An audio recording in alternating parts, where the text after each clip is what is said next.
Não sei pra quem. Não, quase não joguei bola, não. Jogamos com o time do... Não sei quem é. Temos 5-3.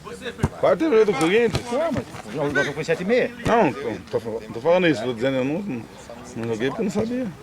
Não joguei porque eu não sabia. Aí que manda mensagem, mas você não escuta, fazer o quê?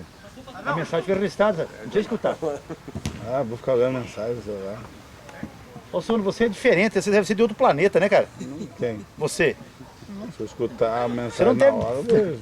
Você não pode ser nascido pela buceta, sempre no cu, só pode. Por quê? É diferente sempre. Por que diferente? Tudo tem desculpa, aí quer transar direto, não sei o quê. Não, mas se eu não sabia do jogo, eu vou vir, se eu não sei. Sou cigano.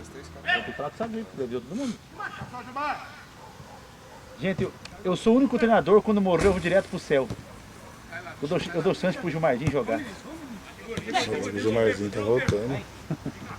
Que azar nosso. Vai! Beleza? Não!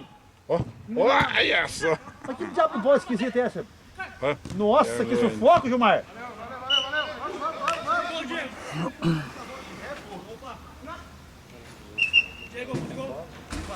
Diego, fica, não vai não!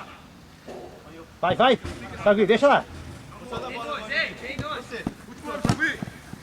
olha.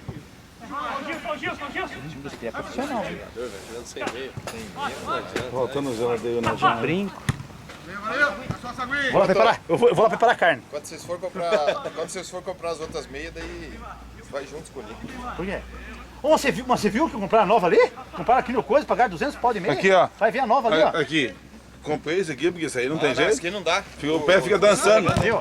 Coloquei uma outra. Ó, Vai ficar desse. você não viu o patrocínio do Lairu ali? Eu vi só a meia. Deu 700 Ah, pau. camisa?